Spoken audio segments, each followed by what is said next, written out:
Bonjour à tous, ici Pierre Lemonde, président du Corim. Bienvenue à ce rendez-vous en ligne dans le cadre de notre série Environnement.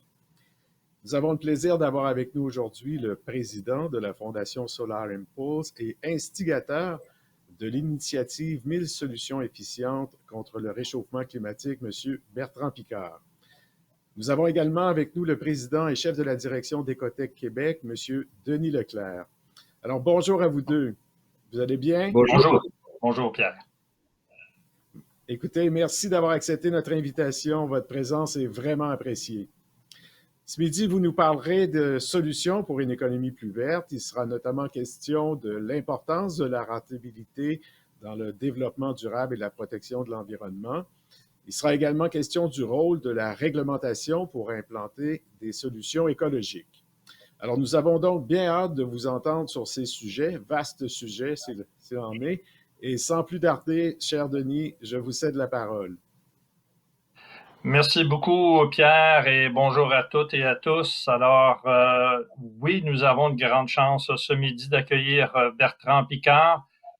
Bertrand, tu l'as présenté, il est président de la Fondation Solar Impulse, mais surtout, Bertrand combine son expérience d'explorateur et de médecin psychiatre. Savez-vous, il est spécialisé même en hypnose. Alors, j'ai eu la chance de rencontrer Bertrand en 2015 lors de la COP à Paris. Et par la suite, on s'est toujours suivi. Alors, c'est pour ça que ça me fait vraiment plaisir de t'avoir parmi nous, Bertrand, ce midi. Bonjour. Bonjour Denis, rebonjour et tellement heureux de faire comme ça régulièrement des entrevues avec toi. Je me rappelle qu'on avait vécu des beaux moments, notamment quand on a signé le partenariat entre Ecotech Québec et la Fondation Solar Impulse sur le bateau entre la Ouais. Suède et Copenhague, avec des ministres et des commissaires européens comme témoins de notre signature. C'était vraiment le grand moment. C'est vrai. Un autre beau moment qu'on a passé ensemble et aussi à Bonn lorsque tu as vraiment lancé la Fondation Solar Impulse et les 1000 solutions. Ça avait été extraordinaire comme moment. Je veux juste rappeler aux gens, en 99, Bertrand, tu faisais le premier tour du monde en montgolfière. Il y a 5 ans, tu faisais le tour du monde à bord d'un avion propulsé à l'énergie solaire.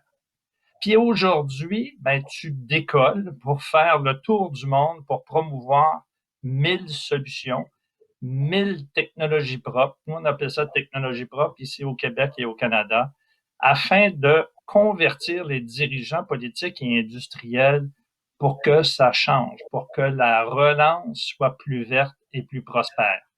Alors, tu entames cet autre tour du monde, c'est ça? Mais exactement, exactement. On voit beaucoup de dirigeants qui mettent, et heureusement qu'ils le font, des buts de neutralité carbone pour 2050. Mais pour être très honnête, ils ne savent pas très bien comment y arriver. Ce qu'il faut, c'est leur donner les outils pour le faire. C'est leur montrer qu'on peut le faire tout en créant des emplois sans handicaper l'économie, en protégeant l'environnement avec de nouveaux types de technologies. Et il faut absolument pour ça qu'on sorte de cet ancien monde qui gaspillait, qui était inefficient, qui épuisait les ressources naturelles, pour entrer dans un nouveau monde qui est efficient, qui utilise tout ce dont on a besoin de façon économe, de façon logique autant qu'écologique. Et pour ça, il y a heureusement de nombreuses technologies propres qui permettent de le faire. Nous, on a mis quand même 4 ans pour arriver à en trouver 1150. On est à 1150 maintenant. Donc, tout ce travail-là, il est en open source. Il est à disposition de tous les gens qui ont besoin de solutions. Et pour ça, c'est vrai, c'est un nouveau tour du monde pour les amener, décideurs politiques et économiques, et leur permettre d'atteindre leurs promesses. Mais Bertrand, en démontrant qu'un avion pouvait accomplir le tour de la planète sans utiliser une seule goutte de carburant. Mais par cela, plusieurs disent que tu as vraiment démontré que la transition écologique et énergétique, c'est concret et c'est réaliste. Et là, aujourd'hui, justement, je reprends les mots que tu viens de dire. ces solutions-là ne sont pas seulement écologiques, elles sont logiques. Qu'est-ce que tu entends par logique? Des solutions qui devraient exister même s'il n'y avait pas de changement climatique, même s'il n'y avait pas de problème de pollution. Parce que notre monde aujourd'hui est illogique. Je te donne un exemple, Denis, et pour tous nos auditeurs. Depuis 200 ans, depuis le début de l'ère industrielle, on voit des cheminées d'usines avec de la fumée qui sort. Mais personne ne comprend que c'est pas seulement de la fumée, c'est aussi de la chaleur. La chaleur, il faut la créer avec de l'énergie. Donc, c'est du gaspillage d'énergie. Eh bien, il y a une solution en France, presque le même nom que toi. C'est pas Ecotech Québec, mais c'est Ecotech Ceram. Qu'on connaît très bien d'ailleurs. Oui. Mais oui, Ecotech Ceram Ouais. qui a développé un système pour réabsorber la chaleur des usines, la stocker dans des blocs de céramique et ensuite la restituer à l'usine pour qu'elle économise sa facture d'énergie. Donc, on crée des emplois et on fait du profit en fabriquant un système qui aide des usines à diminuer leur facture énergétique. Et le gagnant là-dedans, c'est les ressources naturelles et c'est l'environnement. C'est totalement logique. Et on en a 1150 autres qui sont toutes du même genre. Ça permet d'être plus efficace. Ça permet d'économiser les ressources naturelles. Ça permet de diminuer les factures. Ça permet des nouveaux débouchés industriels. Et pour moi, c'est très important de montrer ça. Parce que c'est pas pour faire du capitalisme que je dis qu'il faut des solutions rentables pour protéger l'environnement. C'est plutôt pour convaincre les décideurs. Parce que pendant 50 ans, on a dit que la protection de l'environnement coûtait cher. Allait coûter des emplois, allait nécessiter des sacrifices en termes de mobilité et de confort pour les citoyens. On voit que depuis 50 ans, il y a eu beaucoup de résistance contre l'écologie. Alors moi, ce que j'aimerais faire, c'est réconcilier l'écologie et l'économie et montrer qu'aujourd'hui, la protection de l'environnement, c'est financièrement rentable. C'est-à-dire que tous ceux qui sont intéressés par le profit, la création d'emplois, le développement économique, ils peuvent protéger l'environnement également. On n'est plus dans une lutte entre écologie et économie, on est dans une alliance qui permettra d'avoir des vrais résultats. Bertrand, justement, revenons aux 1000 solutions, aux 1150 solutions, dont je suis très fier de dire que parmi ces 1000-là, il y en a 72 qui proviennent du Canada, dont 50 du Québec. Alors, le Québec vraiment fait partie de de ce portfolio de 1000 solutions. D'ailleurs, je me suis laissé dire plus tôt aujourd'hui qu'il y en avait encore une vingtaine en évaluation ou qui ont été déposées, une vingtaine de solutions du Québec.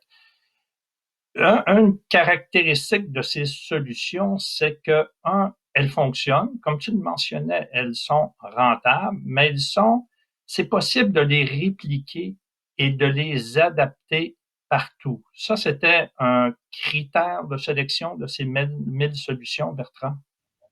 Oui, ça ne devait pas être une idée géniale pour le futur, parce que sinon, quand je les amène à des décideurs politiques et économiques, ils vont me dire revenez dans le futur. Il fallait quelque chose qui soit existant, crédible aujourd'hui, commercialisé aujourd'hui ou presque commercialisé. En tout cas, un prototype à l'échelle 1-1. Et ça peut motiver. Donc, on est vraiment dans quelque chose de très, très concret, c'est vrai. Alors, parfois, on se demande pourquoi je suis tellement concret, tellement terre-à-terre. Parce qu'on s'attend que comme explorateur, je vienne en parlant de la beauté de la planète, du miracle de la vie qui flotte au milieu du cosmos. Et c'est vrai, moi, c'est ça qui me motive. Mais si c'est comme ça que je l'explique, on va pas vraiment m'écouter, ou alors il y a que ceux qui seront déjà convaincus qui vont m'écouter, alors que mon but, c'est de convaincre ceux qui sont pas convaincus. Et ceux-là, il faut que je parle leur langage. Donc, le but, c'est de protéger la magie et le miracle de la vie sur cette planète, mais le moyen de le faire est un moyen qui est effectivement très concret, de manière à séduire plus de gens, motiver plus de gens.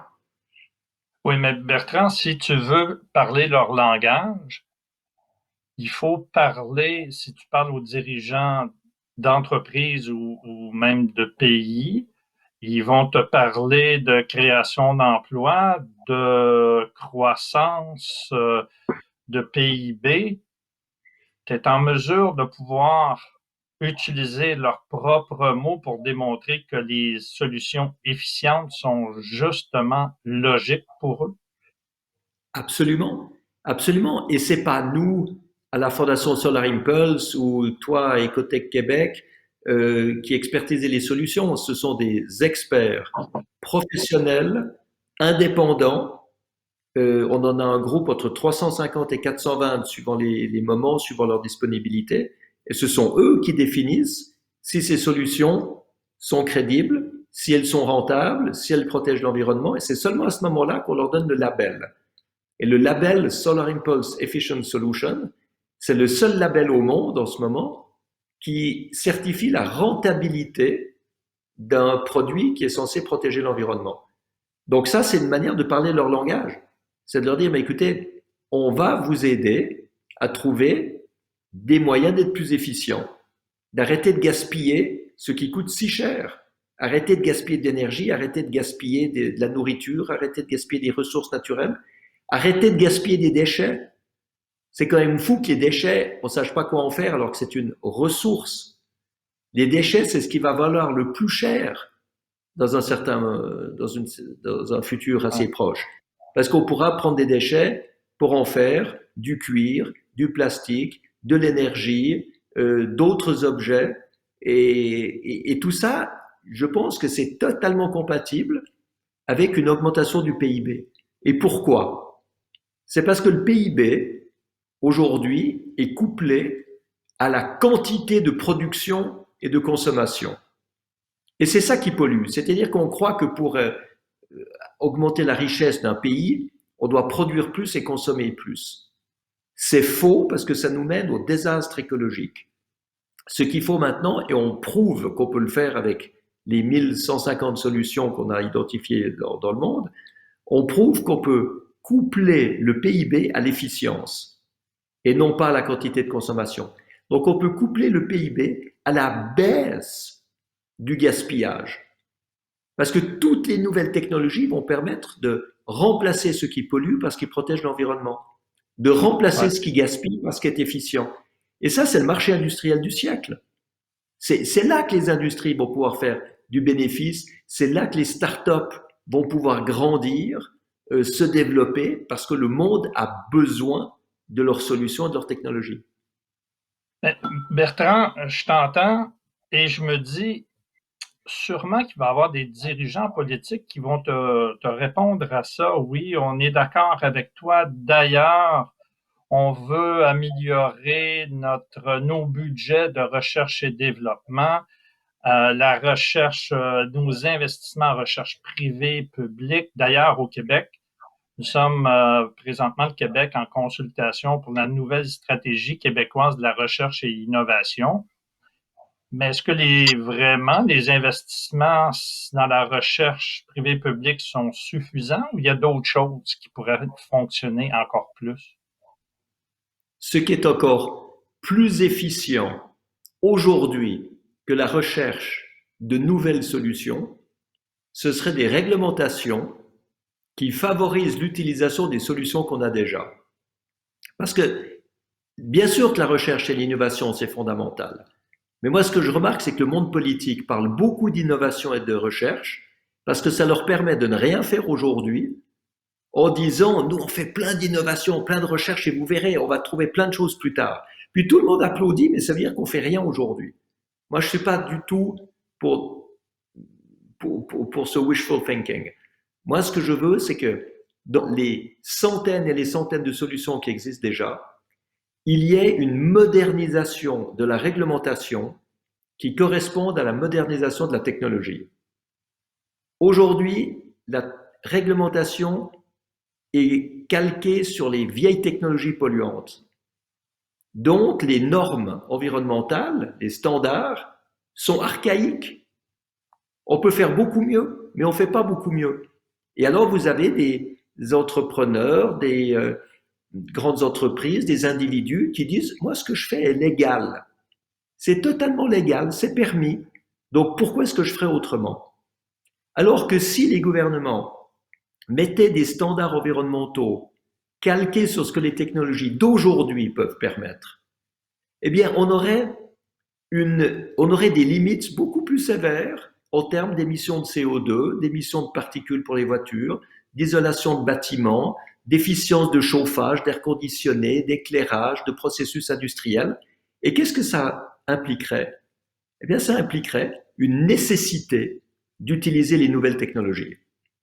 En d'autres termes, on peut continuer comme aujourd'hui, avec une liste de milliers de solutions qui ne seront jamais appliquées, même si elles sont rentables et même si elles sont efficientes, et puis on va toujours chercher plus loin d'autres choses qu'on n'applique pas, ou alors on crée cette nécessité pour tirer toute l'innovation d'aujourd'hui, tout ce qui existe déjà, toutes les startups, on les tire sur le marché, on crée une nécessité pour leurs produits. Parce que pour respecter les nouvelles normes, il faudra utiliser les nouvelles technologies. Et les nouvelles startups vont se développer. Et c'est là qu'on va créer des emplois. Et c'est là qu'on va permettre de coupler le PIB à l'efficience de ressources. Mais j'entends déjà des dirigeants politiques encore je leur prépare les réponses, qui vont dire oui, on est d'accord et c'est pour ça que dans notre plan de relance, nous avons mis des milliards pour adopter des technologies propres. Mais ça, c'est la carotte et le bâton, c'est la réglementation. Ou plutôt, ce qu'on parle, c'est de l'éco-fiscalité également.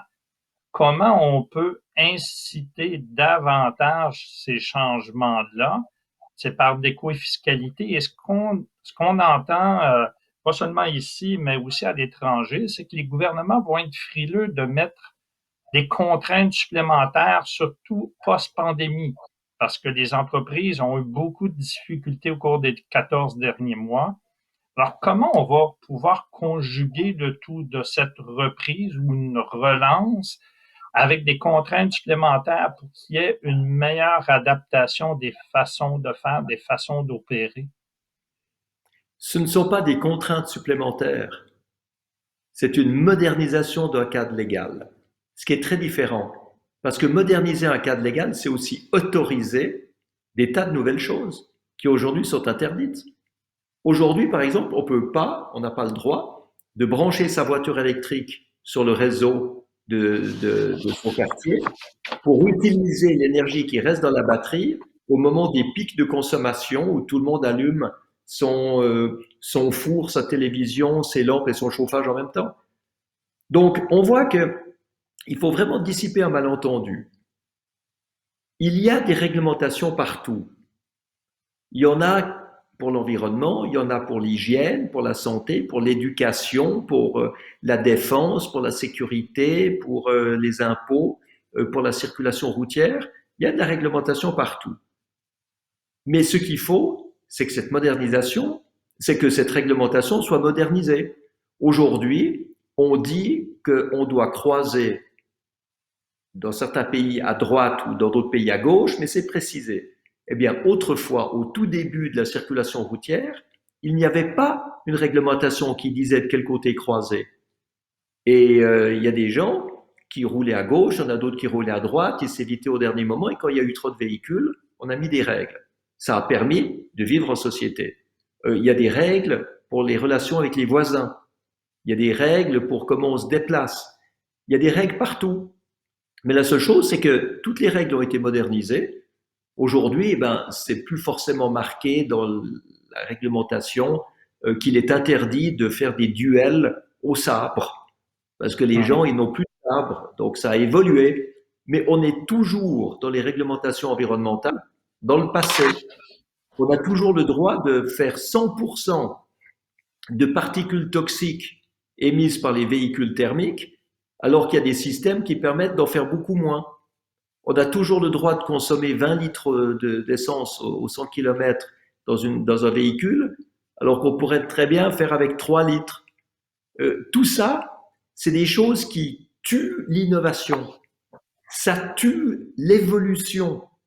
on stagne avec des vieilles sources d'énergie qui sont en plus gaspillées. Alors que si maintenant il y avait une réglementation qui tirait toute cette innovation sur le marché, eh bien il y aurait beaucoup plus d'investissements qui arriveraient dans l'énergie solaire, dans l'éolien, dans l'électrique, dans la géothermie, dans la biomasse, dans l'énergie des vagues, dans l'énergie des marées. Il y aurait beaucoup plus d'investissements qui viendraient dans tous les produits qui permettent de baisser la pollution, de baisser le gaspillage, d'être plus efficient.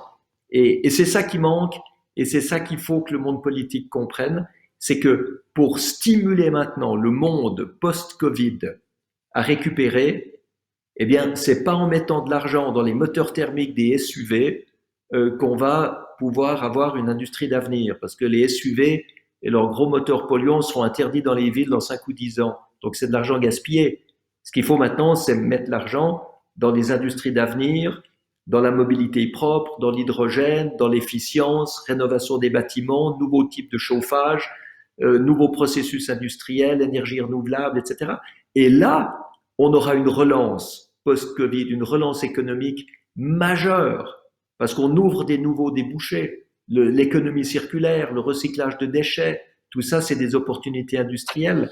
Et ce serait quand même triste qu'on manque l'opportunité aujourd'hui, parce que l'opportunité va pas se représenter. Avoir des taux d'intérêt tellement bas et avoir une partie de la vieille économie du monde du passé qui est prête à se diversifier et à entrer dans la transition écologique, c'est une conjonction de facteurs dont il faut absolument profiter maintenant. Bertrand, tu parles d'investisseurs, tu parles de finances durables, super important ce secteur-là ou cette fonction-là dans la relance verte, le financement durable. Et d'ailleurs, il y a eu un communiqué ce matin qu'une des entreprises labellisées Solar Impulse du Québec, PyroWave, vient d'obtenir un financement supplémentaire de la part du Fonds de solidarité, le Fonds de solidarité FTQ, notamment pour son projet avec un de tes partenaires qui s'appelle Michelin, qui vont construire une usine notamment en France pour le recyclage, convertir les déchets de polystyrène en monomère qui va être super utile. C'est la nouvelle façon de recycler le plastique. Alors, la finance aussi, on a parlé de recherche, on a parlé de réglementation, mais la finance vient jouer un rôle aussi très important pour accélérer cette transition. Et tu le vois de plus en plus, ça, Bertrand? Alors, complètement, parce que tous les investisseurs à long terme comprennent que maintenant, les vieilles technologies et les vieilles sources d'énergie polluantes deviennent des actifs pourris dans les portefeuilles d'investisseurs. Et les investissements à long terme, c'est qui? C'est les caisses de pension, c'est les assurances vie, c'est les retraites, c'est des fonds institutionnels qui visent à 20 ans. Mais ce qui est absolument certain, c'est que bien avant 20 ans, les actions des sociétés de pétrole, de gaz et de charbon vont être divisées par 2. Ça va faire comme la crise des subprimes si on continue à garder des actifs pourris dans les portefeuilles d'investissement. Donc, les investisseurs maintenant, ils cherchent des opportunités d'avenir, des choses qui vont grandir, des choses qui vont se développer. Et là, il y a pas de limite dans les énergies renouvelables. Il y a pas de limite. On n'est pas limité par de l'énergie, par des déchets, par des ressources, etc. On peut y aller dans l'efficience énergétique. On peut toujours être plus efficient. Donc, il n'y a pas de limite non plus pour les investisseurs. Et ce qu'on fait maintenant à la Fondation Solar Impulse, c'est de brancher le plus possible de solutions labellisées sur des investisseurs, au point qu'on va annoncer la semaine prochaine la création de 2 fonds. Je ne peux pas encore donner les détails, mais ce sont 2 grandes banques françaises qui lancent des fonds d'investissement dans des entreprises qui sont labellisées à la Fondation Solar Impulse et qui vont permettre une croissance propre, une croissance qualitative et une croissance économique pour les investisseurs. Donc, je me réjouis énormément qu'on puisse annoncer ça parce que il y a beaucoup de sociétés qui ont leurs solutions labellisées chez nous qui vont pouvoir être soutenues activement par des investissements. C'est une excellente nouvelle, Bertrand, et je te mentionnais hors d'onde au début de l'entrevue que au Québec, on termine notre semaine de l'économie verte. C'est une première au Québec. Et je peux dire qu'il y a eu toutes sortes d'entretiens, de débats sur les sujets dont tu viens nous parler. On parlait de réglementation, on a parlé de recherche et développement, de financement également. Et on voit cet engouement, ce besoin d'avoir une relance plus verte et plus prospère. Et justement, tu vas le voir dans on a reçu des questions des gens qui sont inscrits à notre rencontre d'aujourd'hui. Si tu veux, Oui. là, on dépasse d'1 minute notre 30, là, mais on peut prendre quelques minutes en rafale si je t'envoyais j'ai 5 questions. Alors, On y va. questions, courte réponse. On y va? Super. On y va. Alors, Tout est simple. question d'Alain Charbonneau de GeoPlus. Malgré les mises en garde des scientifiques, les responsables politiques tardent à agir. On en a parlé. Qu'est-ce qui pourrait entraîner l'opinion publique à réclamer de façon impérative une action décisive de la part des gouvernements? Un désastre écologique de l'ampleur de la pandémie? Ou quoi? Qu'est-ce que ça va prendre? Alors moi, je pense que l'opinion publique est très importante pour les décideurs politiques et économiques. L'opinion publique vote et l'opinion publique consomme. Donc c'est très important. On voit par exemple les jeunes qui descendent dans la rue. Ben, ils ont obtenu en Suisse que certains cantons votent l'urgence climatique pour répondre à la préoccupation des jeunes. Presque un état d'urgence environnementale. Ça, c'est important. Alors, il faut d'un côté la population qui pousse, les experts qui parlent des problèmes, et puis il faut de l'autre ceux qui arrivent avec des solutions pour dire il y a de l'espoir, le problème n'est pas encore au point de tous nous détruire, puisqu'il y a des solutions pour pouvoir résoudre ce problème. Question de Lynn Côté de EDC. EDC, c'est Exportation Développement Canada. Vous avez indiqué que vous ne supportez pas l'énergie nucléaire. Par contre, c'est une source d'énergie sans émission de gaz à effet de serre. Pensez-vous qu'il y a un rôle à jouer, le nucléaire, dans la transition de la production d'électricité? Alors, c'est pas que je ne supporte pas l'énergie nucléaire, mais je vois que c'est un sujet épidermique chez ceux qui la soutiennent et chez ceux qui veulent l'interdire. Et que plutôt que d'entrer dans un débat émotionnel, moi je pose une seule question. L'énergie solaire aujourd'hui, sur la moitié de la planète, permet de produire de l'électricité à 1,5 cent le kilowattheure. L'énergie nucléaire est à plus que 8 cents et ça peut même monter à 20 cents le kilowattheure. Qu'est-ce qu'on préfère? La question suscite une réponse, ou la réponse est dans la question. Question de Sébastien Charles de l'Université du Québec à Trois-Rivières. Comment percevez-vous la complémentarité entre les vecteurs énergétiques verts, tu as parlé du solaire, alors tels que l'éolien ou l'hydrogène, avec l'énergie solaire, pour que cette dernière demande des capacités de stockage efficientes pour pallier à son intermittence? Alors, c'est vrai que certaines énergies sont intermittentes, comme le solaire et l'éolien. D'autres dépendent des ressources, comme la biomasse, et d'autres sont permanentes, comme l'hydroélectrique ou la géothermie. Mais il faut vraiment comprendre quelque chose quand on veut développer des énergies renouvelables. Aujourd'hui, si on produit autant d'énergie fossile que ce qu'on fait, c'est parce qu'on en gaspille 75%, avec des systèmes périmés, inefficients, qui ont des pertes. Et cette énergie est juste perdue. Juste pour rappeler qu'un moteur à combustion, ça a 27% de rendement dans le meilleur des cas, et que tout le reste, même si c'est de l'essence dans le réservoir, ben c'est perdu et votre portefeuille a perdu ça aussi. Donc, il faut simultanément augmenter la quantité d'énergie renouvelable produite au détriment des énergies fossiles, mais augmenter l'efficience. Donc, en d'autres termes, au lieu de produire 100% et gaspiller 75%, eh ben, économisons 50% et produisons 50%. On n'a pas besoin de produire autant si l'efficience est au rendez-vous. Prochaine question de Giancarlo Paduano Heller, qui vient du Consulat général de Suisse à Montréal. Alors, Bertrand, voyez-vous une relation entre nos habitudes alimentaires et le réchauffement climatique, en particulier la tendance vers une alimentation végétarienne ou végétalienne dans les pays développés, aura-t-elle des effets positifs pour notre environnement? Alors, il y a deux choses dans la nourriture. Il y a d'abord tout ce qu'on gaspille. Si on regarde au niveau de la production, du transport et de la consommation, à peu près la moitié de la nourriture produite est perdue. Donc, c'est déjà des émissions de CO2 totalement inutiles. Et puis, l'autre partie, c'est ce qu'on consomme.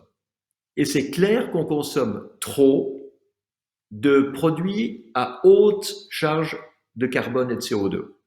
Ce qu'on achète qui vient de l'autre bout du monde, c'est déjà inutile et je pense qu'on devrait consommer beaucoup plus de biens locaux, régionaux.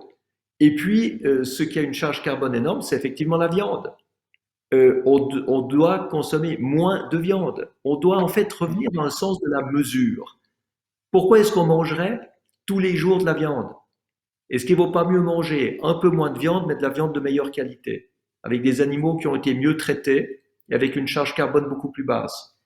Et il y a un magnifique exemple qui est donné dans un film d'un sportif plein de muscles, qui est, je crois, un haltérophile, une masse musculaire incroyable, et il est végétarien. Et il explique qu'en fait, il s'est rendu compte qu'un des animaux les plus puissants sur la planète, c'est le buffle. Et le buffle ne mange que de l'herbe et pas de viande. Très bien, très bien. Belle conception du végétarien. C'est vrai à y penser, là. C'est à méditer. Bertrand, tu as fait le tour du monde en avion solaire. Maintenant, la question de Stéphane Bombarou de la solution Will et celle-ci. Selon vous, est-ce que d'autres exploits ou des exploits comme un tour du monde en avion électrique peuvent encore inscrire des solutions porteuses pour l'environnement dans l'imaginaire collectif? Qu'est-ce que ça prend de plus pour que vraiment ça frappe l'imaginaire collectif? Jusqu'à maintenant, on a fait des exploits fantastiques avec une débauche d'énergie potable. Donc, je pense que les grands exploits du futur, ça va être de pouvoir fonctionner à l'énergie renouvelable, refaire des choses extraordinaires mais sans pollution. Et ça, le monde de l'aventure, le monde de l'exploration a encore de grands jours devant elle. Mais il y a un autre tour du monde qui me tient très à cœur, c'est celui que je vais faire avec la Fondation Solar Impulse, avec nos partenaires, avec nos amis, avec toi, Denis, et tous ceux qui nous soutiennent. C'est le tour du monde des solutions. C'est pour amener les solutions au gouvernement et leur donner les outils d'atteindre leurs promesses environnementales.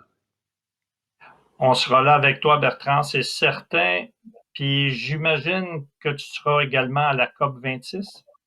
Tu as déjà Absolument. mentionné récemment que la COP, la Conférence des Nations Unies sur le changement climatique, qui était supposé d'avoir lieu l'an dernier, qui est supposé d'avoir lieu cette année à Glasgow en novembre, sera l'occasion, tu as mentionné, ça sera l'occasion de fournir une feuille de route au gouvernement et aux entreprises pour qu'elles progressent vers leurs objectifs climatiques conformément à l'accord de Paris en utilisant les 1000 solutions. Alors, on s'en va à Glasgow, Bertrand, puis promouvoir les 1000 solutions?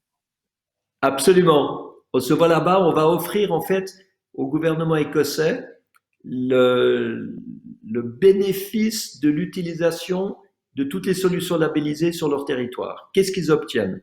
Création d'emplois, amélioration économique, baisse de la pollution, baisse de la température, vraiment très très concret, très pratique. Les 1000 solutions, qu'est-ce que ça donne en Écosse et donner envie à tous les autres pays de faire la même chose. Alors, on se donne rendez-vous à Glasgow, Bertrand. Ben, peut-être avant, j'espère, on se refait un petit apéro dans les vignes du Lavaux. Qu'est-ce que tu en penses? Alors, je pense qu'il faut se faire un apéro dans les vignes de Lavaux parce qu'il y a de l'excellent vin suisse. Et quand on va se rencontrer à Glasgow, on va quand même prendre un peu de whisky écossais parce que ça, c'est de la culture locale.